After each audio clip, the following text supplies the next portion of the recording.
This is Newcap News with Kelsey Bloxam. Good evening. Sexual Assault Awareness Week is wrapping up this weekend, and the border city has started a new tradition, a 2-kilometer walk throughout the downtown core, all to raise support. Mike Baden has more.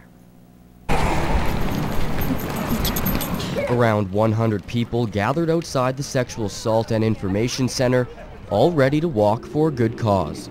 For the cause of sexual assault awareness, to make sure that people know and see and understand that in this community it can be, we can make a difference in the community. The first-time event has already done a great job gathering support and getting the word out. Well, sexual assault is one of those issues that it really thrives in silence. We give it more power the more we don't talk about it, because people feel like they can't come forward, they're ashamed of what's happened, they feel really stigmatized about it. So the more we get talking about it and let people know that it's okay that we talk about these things, the better. And the weather held up, making the walk much more enjoyable. It is, and especially on a day like this. It's nice out, it's a little bit windy, but I think that we are going to be able to raise the awareness for the community. The Lloydminster Sexual Assault Center will continue to raise awareness throughout the year, and they appreciate all the support the community shows. We for sure have a lot of turnout for some of our fundraisers. Husky Oilfield puts on a fundraiser for us in the fall, and there's a Ladies of the Patch golf tournament that's actually coming up in a couple of weeks, and those events almost always sell out. So we do get a lot of support from the community, as well as our Deck and Dine event. Mike Baden, Newcap News. Hamburgers were flying off the grill at our local M&M meat shop today as people braved the bitter wind to come have lunch with their family and support a great cause. Elise Cox has more. The M&M meat shop set up camp outside to cook up their latest donation. For $3 you can get a burger and bag of chips and a juice, and all the money raised goes to Crohn's and colitis. All the product here is donated, so every dollar goes to the charity. Crohn's and colitis is an irritable bowel disease, so in Crohn's it affects the entire digestive system, and in colitis it affects the large intestine, and it's a lot of inflammation. So the money raised here goes towards research to help find a cure. And thanks to the donation, 100% of the proceeds are staying close to home. Absolutely, every cent goes right back to the charity, and the money stays here locally for this chapter. And the community response is always strong. When you see a local business trying to do its best to help out in the community, it's really important for community members to help out also. But it's not just here in Lloydminster. These barbecues are happening across the country and make for some impressive final numbers. Last year was $1.5 million. We're hoping for the same this year, but if we can do better, that would be great. So with 2,000 burgers ready to cook, it looks like they are already headed in the right direction. Had a hamburger, probably going back for a hot dog. The local Crohn's and Colitis Foundation is also hard at work preparing for their gutsy walk on June 10th at Bud Miller Park to raise even more money for the foundation. Elise Cox, Newcap News. Conditions are prime for wildfires this weekend, according to fire officials. Fire bans are now in effect in Edmonton and the Strathcona County. This comes just days before the one-year anniversary of Alberta's most disastrous wildfire ever. The kids love it. It's like their little mini camping. Alicia Huniak and her family enjoy summer evenings by their backyard fire pit when they can. Living here, it's hard to because there's always a ban on in Sherwood Park. It's the case this weekend in Strathcona County and in Edmonton. The fire ban, I think, is necessary. We want people to be extremely cautious and aware of what they're doing.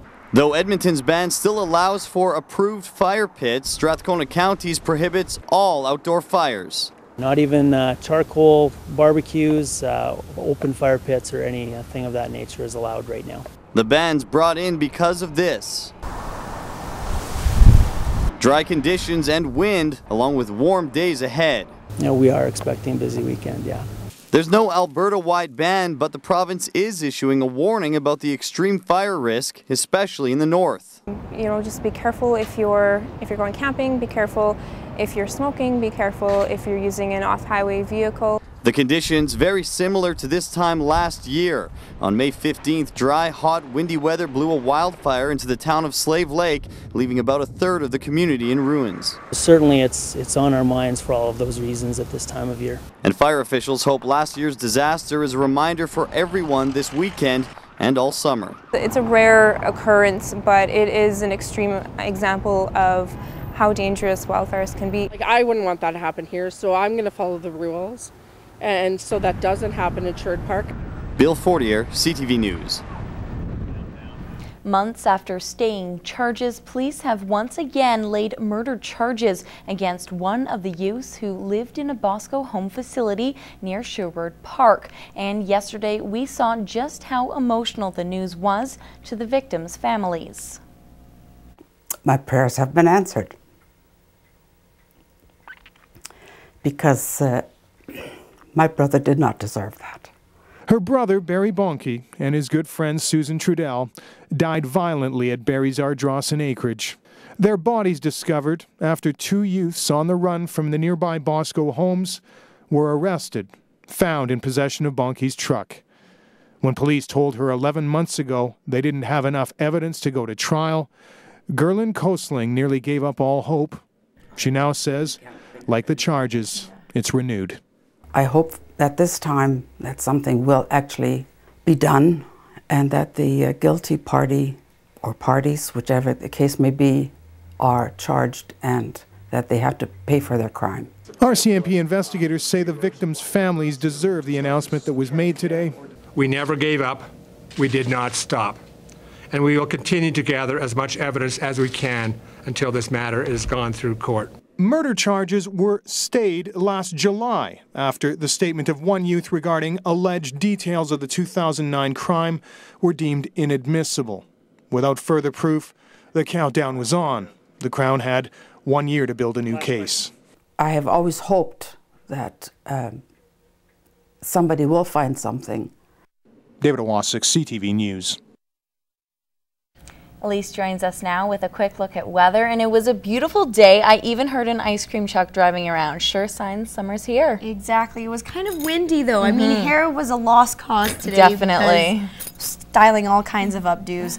But right now in Lloydminster, we are sitting at 20 degrees. Wind still strong, although they have calmed a bit, 35 kilometers per hour, gusting to 48. Earlier today, they were gusting at about 55. Windy around the region as well, and we are looking at 20 degrees across the board. A little more cloud cover in the Lakeland region, though. I'll have your full forecast along with what we're expecting this week coming up later in the cast. Coming up, why strong job creation in Alberta is cause for concern. That and more coming up next.